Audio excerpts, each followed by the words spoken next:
perspective on the Prime Minister's vision for life, which we would like our global audience to view.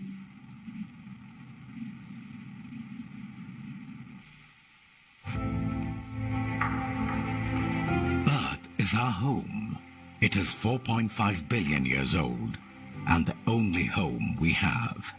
We are only one among 8.7 million species. And over the centuries, we have changed our planet. We have made great strides in science and technology. We have comfortable lives. But all of this has come at a cost.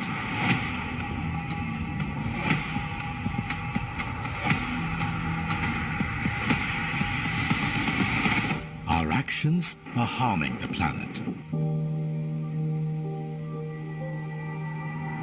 They're changing the climate, destroying ecosystems, and killing living beings. Wildlife populations have declined by 68% since 1970. Air, land, and water, we have used every natural resource and left it either polluted or extinct. Microplastics are now found from the deepest oceans to the highest peaks. If we do not reduce our plastic consumption drastically, it is estimated that by 2050 there will be more plastic in the ocean than fish. Things are at the tipping point.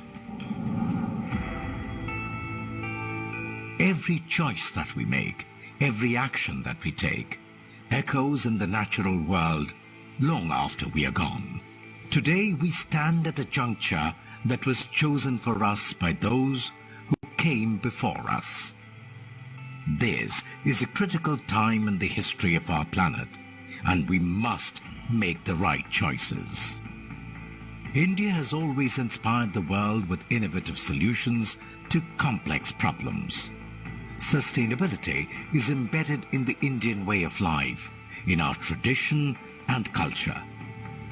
From an ambitious net zero by 2030 target for Indian Railways, the fourth largest railway network in the world, to the world's largest affordable LED for all initiative, to transforming lives of millions of women by providing fuel gas for cooking and heating, to decarbonization through green hydrogen, India is spearheading the quest for a sustainable planet. Act now. Close that tap. Switch off the engine. Recycle, nurture, grow, heal, breathe. We can resolve the climate crisis. The answer lies with us, in the smallest of decisions that we take every day. Our choices will ripple through time and can heal our planet. We can choose to become pro-planet people. LiFE यानी lifestyle for environment. आज जरूरत है कि हम सभी लोग एक साथ आकर कलेक्टिव पार्टिसिपेशन के साथ लाइफस्टाइल फॉर एनवायरमेंट यानी लाइफ को एक अभियान की तरह आगे बढ़ाएं। ये एनवायरमेंटल कॉन्शियस लाइफस्टाइल का एक मास मूवमेंट बन सकता है। आज आवश्यकता है माइंडलेस और डिस्ट्रक्टिव कंजम्पशन के बजाय माइंडफुल और डेलिबरेट यूटिलाइजेशन की। पूरी दुनिया में करोड़ों अरबों लोगों के हर रोज की ये चॉइसेस क्लाइमेट चेंज के खिलाफ लड़ाई को हर दिन बिलियन स्टेप्स आगे ले जाएगी।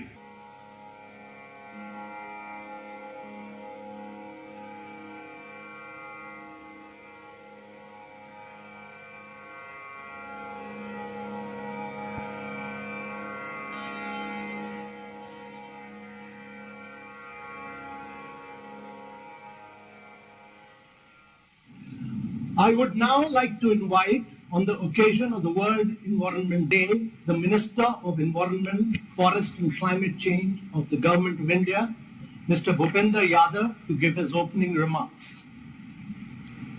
Respected Prime Minister Shri Narendra Modi ji and the member of August gathering. It is a great pleasure for me to be a part of the human effort for environment, especially today on the occasion of World Environment Day, amidst such an august audience. The occasion is a solemn reminder that the steps for environment protection are more needed now than ever. This year's World Environment Day theme is Only One Earth, a truth that is well known. Climate change is already impacting people's lives and livelihood. As a country under the leadership of Honorable Prime Minister Shri Narendra Modi ji, we are committed to follow a growth path that delivers sustainable development. We have made significant strides in every sphere despite our developmental challenges, such as clean energy systems, enhanced energy efficiency, resilient urban infrastructure, innovative and sustainable green transportation networks, and planned afforestation. During the last 8 years, India has witnessed the fastest growth rate in renewable energy capacity addition among all large economies. Today, as the world faces severe environmental crisis, it is crucial that we find ways to combat it not just through modern technologies, but with the wisdom of our collective cultural tradition and knowledge. The need of the hour is urging mindful and deliberate utilization. The present generation has to protect the rich natural treasure for future generation.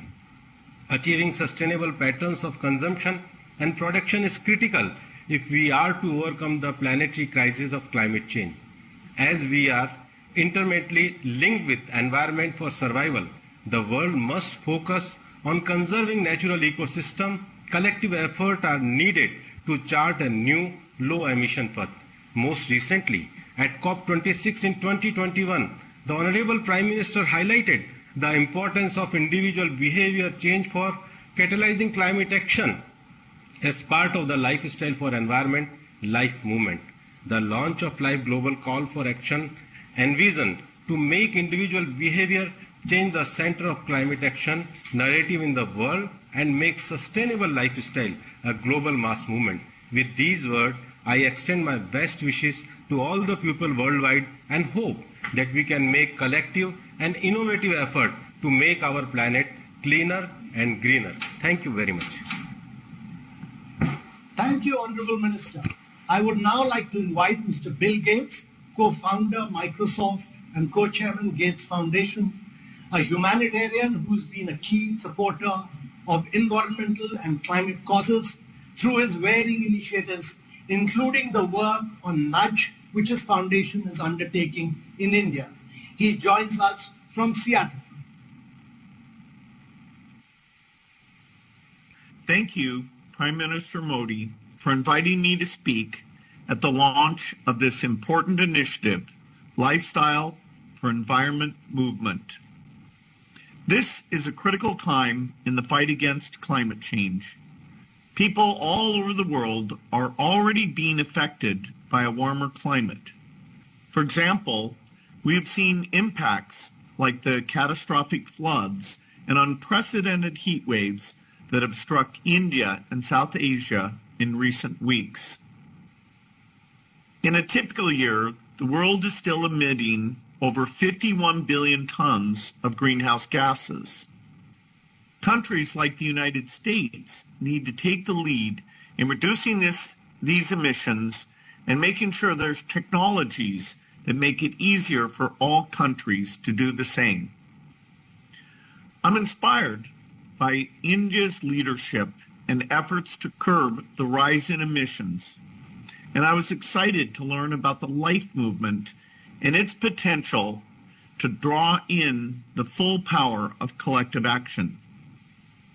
To eliminate greenhouse gases, we need innovative technologies and participation from all. Ensuring that these breakthrough technologies will be widely adopted will require not only large investments and partnerships between the private and public sector, but also demand from individuals. Individual actions will send market signals that encourage governments and businesses to invest in these new climate innovations and create the breakthroughs we need. The demand will ultimately bring down the cost of these technologies, known as the green premium, making clean technologies more affordable and accessible to everyone. I congratulate Prime Minister Modi for taking the lead on this global initiative of citizen action to promote pro-climate behaviors. Together, we can build a green industrial revolution, one that stops climate change, protects vulnerable communities, and puts the world on a path to progress. The necessity for collective global action to address climate change has never been greater, and India's role and leadership are crucial in assuring we reach our climate goals. Thank you. Thank you, Mr. Bill Gates. I now welcome Professor Cass Sunstein, author of the Nobel Prize-winning Nudge Theory, and Robert Walmsley, Professor of Behavioral Science at Harvard University. His research in the field of individual and social behavior change has been globally acknowledged. He joins us from Boston. Hello, it is a great honor to be with you today to celebrate the launch of the Lifestyle for the Environment movement. India and the Prime Minister have been world leaders with respect to environmental protection and climate change and human behavior. And many of us all over the world are looking to India for inspiration and ideas. To celebrate the launch, I'd like to speak a little bit about a framework which India has been using and which is being used all over the world for behavior change in connection with the environment and climate. It's called the EAST framework. It is an acronym, EAST. The E stands for easy, and the basic idea is if the goal is to help individuals or households or companies to choose an environmentally preferable approach, to make it easy is often the best thing to do.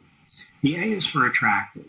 If we have spirited colors, if we have fonts and appearances that are attractive to people, then we're more likely to see behavior change. India and other nations have often used attractiveness as a signal to promote environmentally preferable choices. S stands for social. If we know the social norm is in favor of environmentally better behavior, or if we know people are increasingly engaged in environmentally preferable behavior, we will see more of it. It creates a kind of self-fulfilling prophecy. Norms are essential for improving lifestyle. The T in the EAST framework is for timely. If people are given information or a reminder or a signal at exactly the right time when they're making the decision or maybe the hour before, it's more likely to be effective. That's the EAST framework. I'd like to add one letter to the framework. The letter is F, so we have a new acronym, FEAST, and the F is for fun. Often environmentally preferred behavior, better lifestyles, actually are fun. They make people smile. They make them feel they're contributing to their nation. We've seen this in India often in recent years. We've seen it in Europe also, and sometimes in North America. It is really an honor to be able to speak to you on this historic event, and I look forward to seeing new creativity and new initiatives with respect to FEAST. Actually are fun. They make people smile.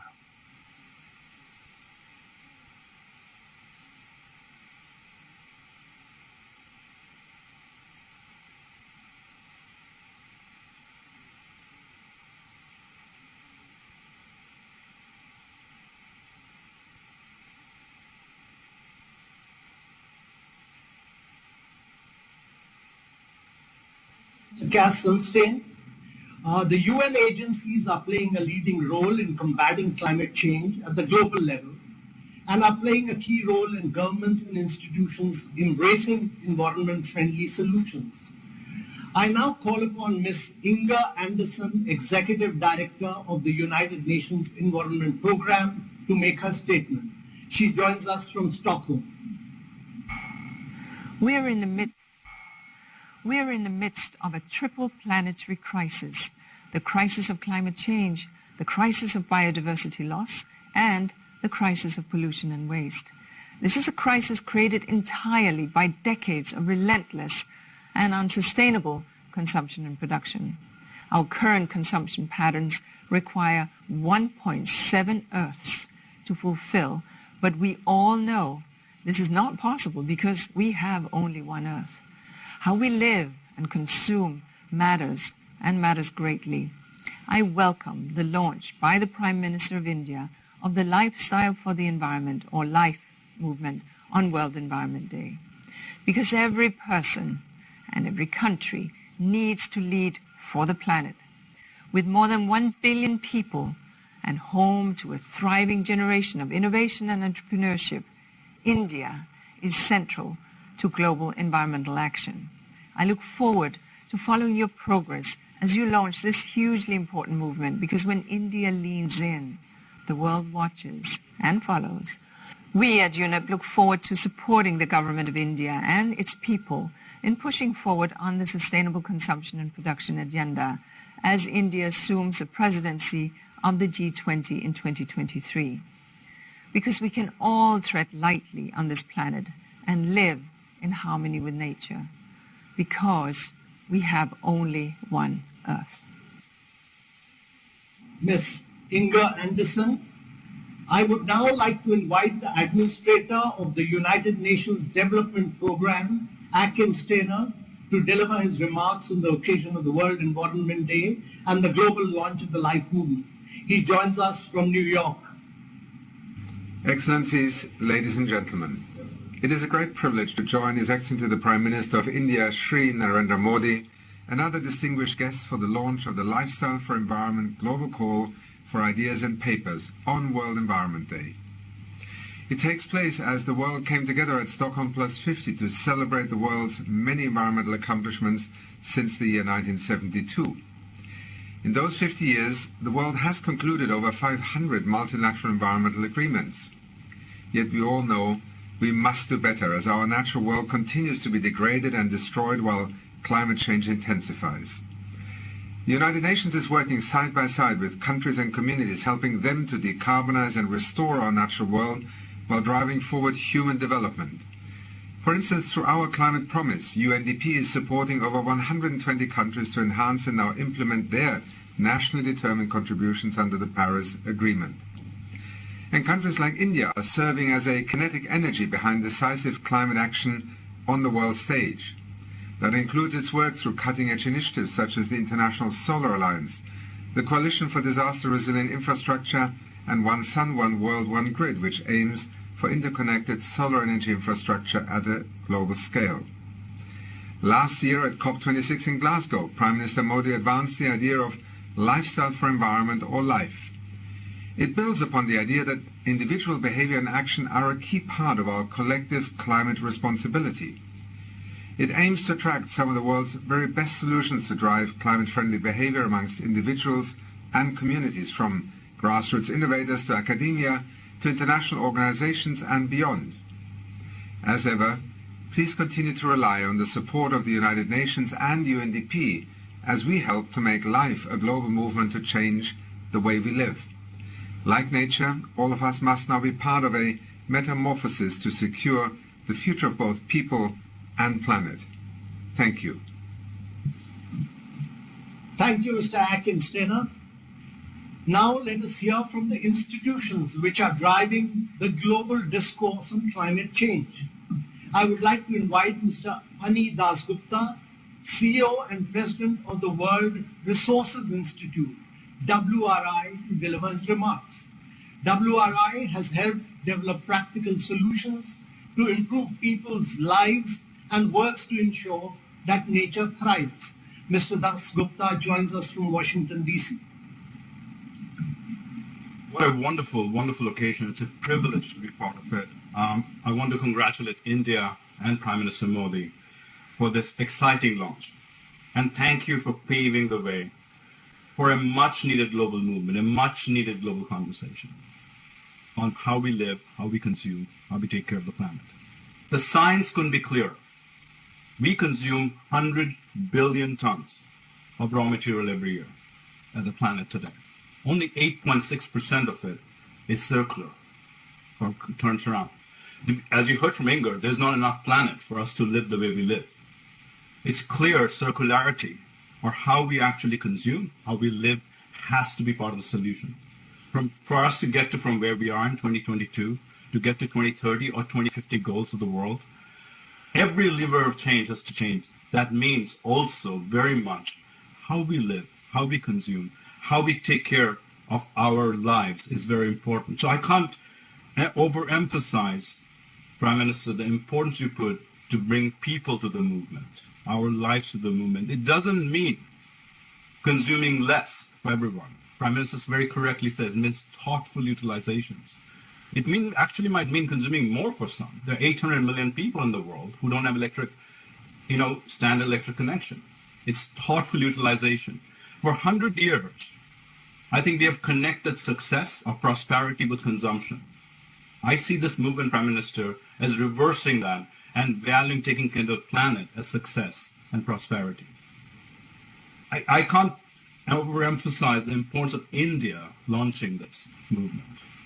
India today is about consumes per capita 1/3 of the global average of consumption or emission. So where the world needs to go is towards where India is, not the other way around.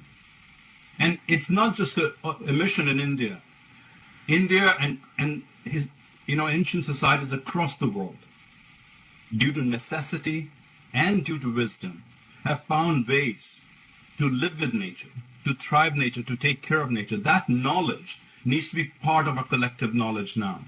We have made for a long time difference between what science is, and we have called it traditional knowledge. There is no gap. This needs to be actually connected together as our collective wisdom, how we can learn from history for multiple generations of knowledge. At WRI, I just want to say, we absolutely hear your call. We have set up a behavioral science unit. You've heard about not just now, how behavior science can help climate change.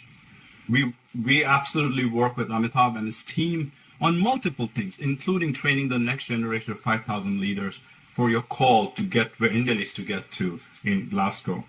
I just want to say we absolutely need policy. We need finance. We need innovation, as Bill Gates just said. But what we need more than that, as people, all of us, demanding more, demanding faster, cleaner world, faster change. So I just want to congratulate Prime Minister Modi for your call to change all of us from consumers to stewards of the world. This call could not be more noble or more timely than today. And stand by, I think all of us, especially WRI, to support you in every way we can. Thank you. Thank you, Mr. Dasgupta. I would now like to invite Lord Nicholas Stern, who's the chairman of the Grantham Research Institute on Climate Change and the head of India Observatory at the London School of Economics. Lord Stern is a global voice on the economics of climate change. I invite you, Lord Stern, to share your views with us. Thank you, Prime Minister, for the honour of inviting me to be with you on this special day. Your landmark speech in November last year at COP26 in Glasgow set out an inspiring vision for a new path of development for India. It will be the development and growth story of the 21st century, both raising living standards across the whole community and, in your words, saving the future of our future generations. Let us make no mistake, unmanaged or weakly managed climate change would be devastating to the lives and livelihoods of our children and their children. India is actually vulnerable, and India's special position in the world profoundly influences what others do. At the heart of your vision, Prime Minister, is fostering sustainable lifestyles that are in harmony with and enhance the environment, in contrast to the inefficient, dirty and destructive models by the rich countries in the past. The creation of this new path will involve strong investment, innovation and action across the whole economy and society, involving all communities and individuals. We can and must change the way we heat and cool our buildings, how we move around, how we eat, we grow our food, and how we protect and invest in our precious natural capital on which our livelihoods depend. We must act strongly to use and reuse our resources much more efficiently and eliminate waste across the board. Most of this action will happen in households and private firms and farms. The time for action is now. How can all this come about? Public action can and must enable and incentivize private action. For example, as we encourage more public transport, cycling and walking, we must invest in our towns and cities to make these possible. We must create the investment conditions and local infrastructure that can facilitate household and enterprise investment in solar energy or in precise and sustainable agriculture. I've had the privilege of working on and in India for nearly 50 years, and I've seen firsthand the extraordinary creativity of the of India, from small village to big city. They can surely realize this vision for a new lifestyle and stronger, sustainable and resilient development. The transition will require substantial investment from agricultural holdings to city metro lines. And the transition must be just to make the great opportunities available to all and to protect the vulnerable. All this requires finance, public and private, internal and external. Our own analyses at the London School of Economics on the necessary external finances for developing countries, majority private finance, are in broad agreement with the 1 trillion per annum you identified in your Glasgow speech. All friends of India must stand ready to support this vital new initiative. Thank you, Prime Minister, for your outstanding leadership. Thank you, Lord Nicholas Stern.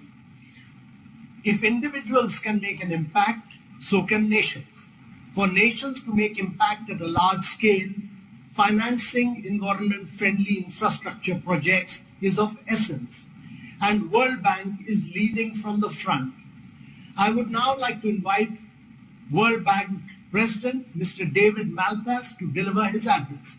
Mr. David Malpass is a distinguished global economist and joins us from New York. Thank you very much. Honorable Prime Minister Modi, distinguished guests, ladies and gentlemen, on the occasion of the World's Environment Day and in honor of Prime Minister Modi's focus on lifestyle for the environment and his call for papers, I'm guided to the ancient texts of India and enlightened by their great respect for the natural world and the environment. The words of the Rig Veda, the Yajurveda, and the Charak Samhita speak of trees removing pollution, of not disturbing the sky, and of the importance of forests to the strength of the state. The Bhagavad Gita also clear when it says, the environment is not ours to take or leave, it is ours to make. We can ask how, and the Gita speaks to our heart with prescience. Let the human community protect the environment for their own survival. In these words, I see a call for action, not inaction. I saw this urgency during my participation with Prime Minister Modi in 2019 at the Civil Service Capacity Building event in Gujarat. Mobilizing and empowering communities around sustainable growth and development is at the core of the World Bank's work and the Prime Minister's call for a movement of the masses against environmentally destructive behavior. I will focus today on the question of what the state can do to mobilize communities at scale for sustainable economic growth and development. To begin with, any mobilization of communities around development issues requires frontline motivators. India's Anganwadi workers who focus on children in rural areas, self-help groups of women mobilized around access to credit, and ASHA health workers. These are examples of frontline workers who are embedded in communities and work at scale. The Poshan program of India owes its success to the frontline workers fighting malnutrition affecting children, adolescent girls, and expectant mothers. Localizing decisions to the community level has been an important part of India's development philosophy. The White Revolution, which changed the dairy industry, was catalyzed by the cooperatives managed by communities. Similarly, the Swachh Bharat sanitation program relied on behavior change and community ownership of the mission. Mass action has been an integral part of its progress. In the context of adaptation to climate change, India faces one of its biggest challenges in the management of water and land. India is one of the most water-stressed countries in the world, with demand projected to nearly double by 2050. Based on decades of over-exploitation of groundwater, India's Atal Bhujal Yojana is incentivizing communities to collectively take responsibility for groundwater management. Success will require behavior changes in agricultural practices, water conservation, and land preservation.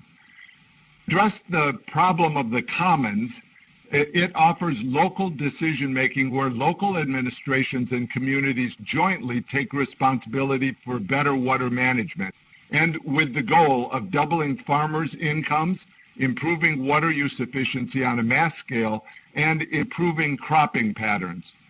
Frontline motivators embedded in communities will be needed to help bring about the many necessary changes in behavior and incentives.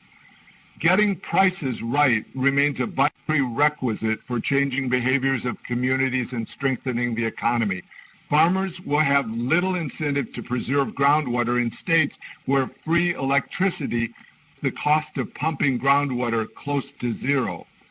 Other key building blocks for sustainable development will be more correct pricing of diesel fuel, fertilizer, coal, improving fuel efficiency, and shifting transport from road to rail and waterways. Getting institutions right is also a vital prerequisite. Distorted prices cause weak institutions of service delivery and vice versa. Free electricity contributes to financially weak electricity distribution companies, the DISCOMs. Their weakness leads to greater dependence on state subsidies, inviting weaker governance and management. Weak DISCOMs, in turn, can become the Achilles heel of the government's plan to expand renewable energy. An ineffective DISCOM system can't implement the ambitious vision of 500 gigawatts of renewable energy and profitable electric vehicle and battery factories. Alongside community motivators, mobilizing communities around development and climate-related issues will require more effective local governments and local administration. The 15th Finance Commission has, for example, provided fiscal incentives for cities to fight air pollution. But this program assumes the presence of effective urban local governments, or at the very least, urban local administration. To help support change, India has an improved system of cash and non-cash transfers that forms the foundation of a strong social protection system using a unique ID mechanism. Important for today's discussion, using cash transfers to mobilize and incentivize communities around specific development issues allows the state to reduce the reliance on subsidies and artificial prices. Communities facing shocks due to pandemics or climate changes can be supported by targeting specific groups such as farmers and women-headed households. India has also one of the world's largest food distribution systems, which during the peak of COVID provided support to 800 million people.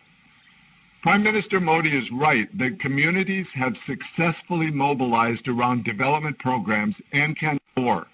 The state must play its role by leveraging frontline workers and investing in effective and accountable local governments, which are the tip of the state that is closest to the citizens. And vitally important, the state must get pricing policies and institutions right in order to credibly invite communities to participate in development programs as part of a mass movement. After all, we cannot expect to mobilize communities to advocate for public transport when public sector bus companies are inefficient at best, or to farm in a sustainable way when fertilizer subsidies distort behavior, or to conserve water when free electricity tells you to do otherwise. India has a long history of community mobilization that has worked, but also instances when it has not worked. For India to be a global leader in environmental action, it also has to be a global leader in economic development. The Prime Minister is correctly calling for a whole-of-life approach. It makes sense that this will need a whole-of-economy approach, ending poverty, growing the incomes of farmers and ordinary people, properly pricing water, electricity, fertilizer, coal, and oil, and making the right investments in cities. We look forward to supporting this with a whole-of-World Bank approach, combining the full resources and energy of the IBRD, IDA, IC, and MEGA. Today's call for papers offers the opportunity to use scholarly work to understand better how policies and institutions matter in incentivizing and leveraging communities around development issues. Let us not lose this learning opportunity being offered here today by Prime Minister Modi, who said recently that once people are determined to do something together, they do wonderful things. Thank you very much. Thank you, Mr. David Malpass, for your thought-provoking and inspirational words. Now it is my honor to invite the Honorable Prime Minister of India, Shri Narendra Modi ji, who has conceptualized this LiFE movement, who has displayed true climate leadership, and who has led transformational grassroots level initiatives from the front. From Swachh Bharat Abhiyan to the Namami Gange program, from Ujala to Ujjwala, from faster adoption of electric mobility to green hydrogen, to Give It Up campaign and Save the Rain initiatives. Through his vast path-breaking measures, he has been a great driver of individual and community behavioral change. I request you, sir, to address India and the world on the occasion of the World Environment Day and launch the LiFE Global Call for Action. Honorable Prime Minister, sir.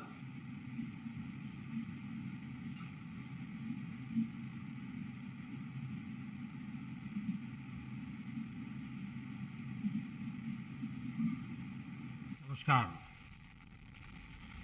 We just heard the insightful views of Her Excellency Inger Anderson, UNP Global Head. His Excellency Achim Steiner, UNDP Global Head. My friend Mr. David Malpass, President of the World Bank, Lord Nicholas Stern, Mr. Kaz Sonestein, my friend Mr. Bill Gates, Sri Anil Das Gupta, India's Environment Minister, Sri Bhupendra Yadav, I thank them for their views. Ladies and gentlemen, dear friends, Namaste. Today's occasion and the date of the occasion, both are very relevant. We begin the lifestyle for environment movement. This year's World Environment Day campaign slogan is Only One Earth. And the focus area is living sustainably in harmony with nature. The seriousness and the solution are beautifully covered in these phrases. Friends, our planet's challenges are well known to all of us. The need of the hour is human-centric, collective efforts and robust action that further sustainable development. At the COP26, this last year summit in Glasgow, I proposed for Mission Life, Lifestyle for Environment. Efforts for such a mission received support from all across the world. I am glad that the resolution of the LiFE movement is being realized today. My gratitude for such a record support. As the name suggests, Mission Life puts individual and collective duty on all of us to do whatever we can for a better planet. The vision of life is to live a lifestyle that is in tune with our planet and does not harm it. And those who live such a lifestyle are called pro-planet people. Mission Life borrows from the past, operates in the present, and focuses on the future. Friends, the secret behind the Earth's long life is the harmony our ancestors maintained with nature. When it comes to tradition, almost all parts of the world have traditions that show a simple and sustainable solution to environmental problems. In Ghana, traditional norms have helped in turtle conservation. In the Serengeti region of the Tanzania, elephants and bushbucks are sacred. Thus, they have suffered less from illegal hunting. The Okpaga and Ogriki trees are special in Ethiopia. In Japan, there is furoshiki, which could be a sustainable alternative to plastic. Sweden's Lagom philosophy encourages a balanced life. We in India have equated nature with divinity. Our gods and goddesses have plants and animals associated with them. I have given just a few examples. There are many more such practices. Reduce, reuse, and recycle are the concepts woven in our life. Circular economy has been integral part of our culture and lifestyle. Friend, thanks to our 1.3 billion Indians, we have been able to do many good things for the environment in our country. Our forest cover is increasing, and so is the population of lions, tigers, leopards, elephants, and rhinos. Our commitment to reach 40% of installed electricity capacity from non-fossil fuel-based sources has been achieved 9 years ahead of schedule. About 370 million LED bulbs have been distributed in the last few years. This has contributed to energy saving of about 50 billion units of electricity per year. It has also ensured a reduction of almost 40 million tons of carbon dioxide per year. We have achieved 10% ethanol blending in petrol 5 months ahead of the November 22 targets. This is a major accomplishment given the blending was hardly 1.5 in 2013-14 and 5% in 2019-20. This has enhanced India's energy security, reduced crude oil import for more than $5.5 billion. It has also reduced carbon dioxide emissions by 2.7 million tons, and it has increased income of farmers by almost $5.5 billion. Renewable energy is becoming widely popular, and our government has very high focus for development of this sector. Friends, the way ahead is all about innovation and openness. At every level, let us encourage innovators focusing on the sustainable development.